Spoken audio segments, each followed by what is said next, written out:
Everyone, कैसे हैं आप सब। तो आज की इस वीडियो में मैं आप सभी बच्चों को FOIP सेमेस्टर 5 सेशन 22-26 में और भविष्य में जब आप सभी बच्चे 23-27 सेशन 24-28 सेशन जब भी आप सेमेस्टर 5 में अपना IP का पेपर बनाइएगा, यानी कि इंटर्नशिप अप्रेंटिसशिप प्रोजेक्ट का फाइल बनाइएगा, किस प्रकार बनाना है, क्या सही फॉर्मेट है, ये सारी बातें बताऊंगा।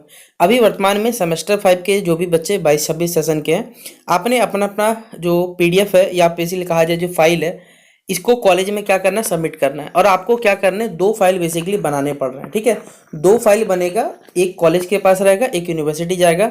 लेकिन इसका फॉर्मेट किस प्रकार बनाइएगा, ये अभी तक बहुत से बच्चों के मन में कन्फ्यूजन है। और मोस्ट ऑफ द बच्चे जो होंगे शायद उन्होंने फाइल जमा भी कर दिया होगा। तो चलिए जानते हैं आज के इस वीडियो में कैसे फाइल बनाना है, क्या सही फॉर्मेट है, सब कुछ बताऊंगा। तो वीडियो पसंद आए तो वीडियो को आप अपने दोस्तों के साथ शेयर जरूर कर दीजिएगा, ताकि सभी के पास ये इन्फॉर्मेशन बेसिकली पहुंच सके। तो चलिए वीडियो को शुरू करते हैं। डिस्क्रिप्शन में टेलीग्राम का लिंक मिलेगा, जुड़ जाइएगा, अपडेट आएगा शेयर कर दिया जाएगा। पूछने के लिए फेसबुक इंस्टाग्राम है, वहां जुड़ के जो पूछना है पूछ लीजिएगा। ठीक है, देखिए ये जो PDF देख रहे हैं आप, ये बागमारा कॉलेज का है। ठीक है, आप इस प्रकार क्या कर सकते हैं, आपके कॉलेज के द्वारा एक इंट्रोडक्शन का जो पेपर है हर कॉलेज के द्वारा, ठीक है, आप जिस भी यूनिवर्सिटी अंतर्गत पढ़ते हैं वहां आपको इंट्रोडक्शन का पेपर बोला जाएगा कि भैया सबसे पहले क्या करना है, आपको अपने कॉलेज का नाम लिखना है, कॉलेज के बारे में कोई जानकारी देना चाहे दे सकते हैं, जैसे कॉलेज का लोगो हो गया। उसके बाद क्या करना है, देखिए अब ये चीज जो प्रोजेक्ट बनाना है भाई, ये प्रोजेक्ट आपके ऊपर डिपेंड करता है। अगर आप कंप्यूटर से बनाना चाहो तो आप कंप्यूटर से बना सकते हो, या फिर अगर आप लिखना चाहो तो लिख के भी बना सकते हो। प्रोजेक्ट में ऐसा कहीं मेंशन नहीं होता है कि आप नहीं बना, लेकिन बात ये है ना कि 25 से लेकर कोई कुछ कॉलेज वाला बोल रहा है कि भाई 30 पन्ना बनाना है, कोई कॉलेज बोल रहा है 70 पन्ना। इतना कम समय में इतना पेपर लिखना इम्पॉसिबल, इसलिए चैट GPT का इस्तेमाल हो या इंटरनेट का इस्तेमाल हो, अधिकांश बच्चे यही कर रहे हैं। तो आप भी करना चाहें तो आप जैसे बनाना चाहें, अपने हाथ से लिख के बनाना चाहते हैं कोई दिक्कत नहीं, आप बना सकते हो। बस फॉर्मेट अपना याद रखिएगा। सबसे पहले क्या करना है, आपको अपना नाम डालना है, आपको अपना नाम रख दीजिएगा, रजिस्ट्रेशन नंबर डाल दीजिएगा, यूनिवर्सिटी का रोल नंबर, फिर आप जिस सेमेस्टर में पढ़ रहे हो, आपका सेशन, पेपर का जैसे ये जो नाम है इसको बोलते हैं हम लोग इंटर्नशिप अप्रेंटिसशिप फील्ड वर्क, या जिसे प्रोजेक्ट वर्क के नाम से भी जान सकते हैं। आप देखिए अब आपके कॉलेज के हिसाब से आपको क्या दिया है, टॉपिक दिया जाएगा।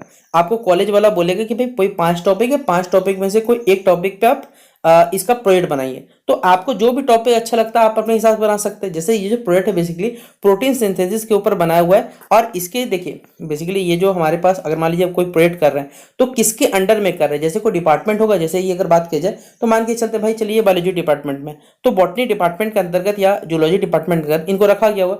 लेकिन किनके सुपरविजन में, किनके अंतर्गत बनाया जा रहा है ये, तो उसके टीचर के अंतर्गत नाम लिखना होगा। यानी यानी आपके डिपार्टमेंट के जो भी टीचर होंगे आपको उनका नाम लिखना पड़ेगा। उनका प्रोफेसर का आपका सिग्नेचर आप करवा सकते, करवा लीजिएगा, या फिर उनका नाम आप टाइप कर देना, इससे भी काम हो जाएगा आपका। ठीक है, तो इस प्रकार का बेसिक फॉर्मेट है जो हर यूनिवर्सिटी के कॉलेज को बेसिकली फॉलो करना पड़ेगा। और 2 फाइल बनता है, याद रखिएगा, एक कॉलेज जाएगा, एक यूनिवर्सिटी जाएगा।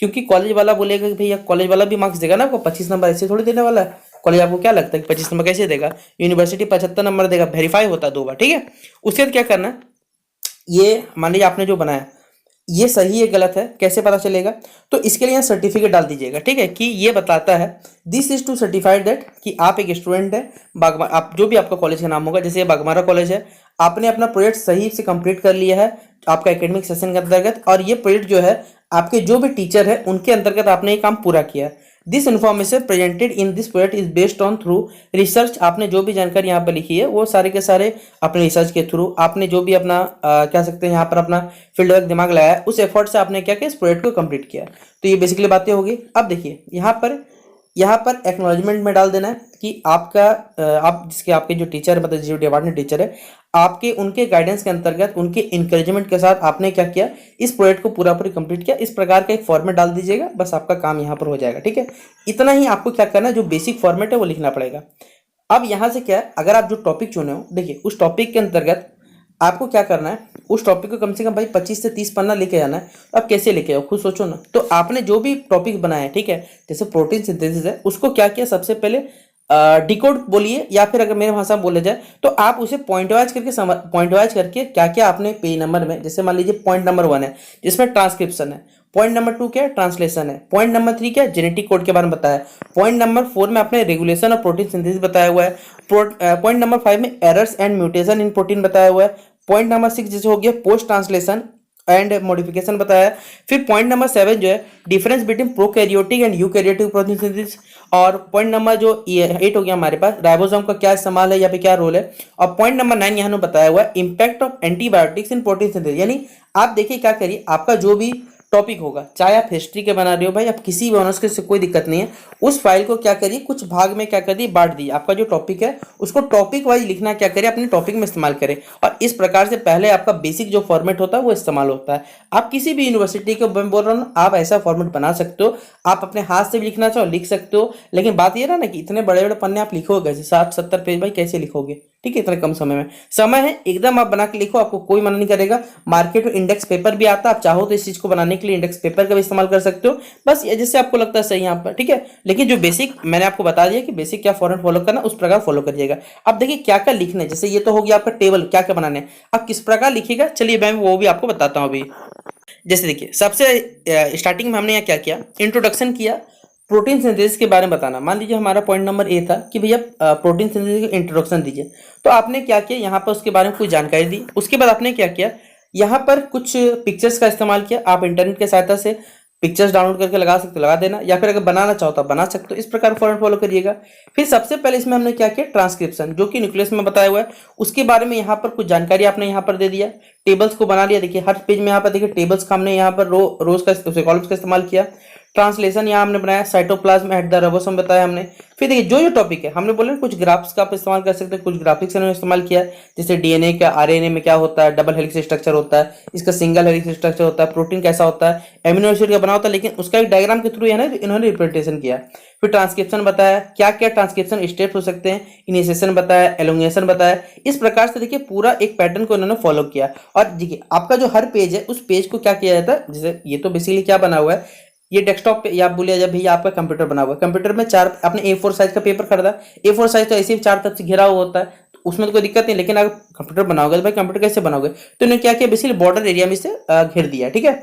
इस प्रकार बताया हुआ क्या इससे रिजल्ट निकला, क्या बताया हुआ हमारे पास ट्रांसलेशन। देखिए जो जो टॉपिक्स वहां सारे के सारे थे ना, उन्होंने ये सारा का सारा टॉपिक इस्तेमाल किया और टॉपिक के हिसाब से इस पीडीएफ को देखिए क्या करे पूरा कर दिया यहाँ पर, ठीक है। क्या है फर्स्ट लेटर थर्ड लेटर हिसाब से बताया हुआ है, इन्वायरमेंट के क्या क्या पाथवेज ये बताया हुआ है। यानी आप चाहो तो भाई अगर आपके टॉपिक में देखिए आप इंग्लिश ऑनर्स के तो हो सकता है वहाँ डायग्राम का इस्तेमाल ना हो, लेकिन कुछ ना कुछ राइटर्स के। अब देखिए सबसे बड़ा बात है ना, आपने ये सब कुछ लिख दिया। अब कुछ कॉलेज वाला क्या करता है या यूनिवर्सिटी वाला क्या करता है, वो सीधा बोलता है कि भैया अगर आपने ये बनाया तो आपने ये जानकारी दी वो कहाँ से लिखी, ठीक है। मान लीजिए ऐसे इन्होंने जो भी जानकारी दी इन्होंने कहाँ से लिखा, कि ऑब्वियसली बात है इन्होंने कहीं ना कहीं इंटरनेट से इस्तेमाल किया होगा।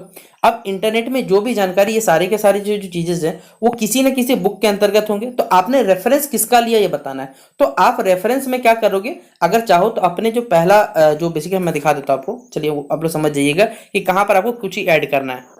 जैसे ये आपने बना दिया, आप चाहो तो यहाँ पर क्या करना रेफरेंस लिख देना कि आपने इस बुक से ये रेफरेंस लिया है और आपने अपने प्रोजेक्ट को बनाया है, तो आप इस प्रकार लिख सकते हो, उसमें कोई दिक्कत नहीं। लेकिन आपका कॉलेज वाला बोले तो ठीक है, नहीं बोले तो भाई कोई दिक्कत नहीं, आप आराम से बना के 2 फाइल बना लो, एक कॉलेज जमा कर देना एक यूनिवर्सिटी जमा कर देना, आपको 75 मार्क्स मिल जाएंगे। 25 नंबर का तो वाइवा होगा। अब वाइवा आपके कॉलेज पर डिपेंड करता नहीं कि वाइवा लेगा या सीधा नंबर देगा, वो तो कॉलेज वाला बता सकता है। तो इस प्रकार आप आपसे बच्चे प्रोजेक्ट बना सकते हैं, आशा करूंगा हमने आपको समझा दिया। अब बोलिए सर हमें टॉपिक कहाँ से मिलेगा, भाई आपके सिलेबस में टॉपिक भी दिया हुआ है, अगर आपका कॉलेज वाला नहीं बताता टॉपिक दिया उस टॉपिक के हिसाब से अपना प्रोजेक्ट बनाइए और अपने प्रोजेक्ट को जल्द से जल्द सबमिट करके क्लियर कर दीजिए, ठीक है।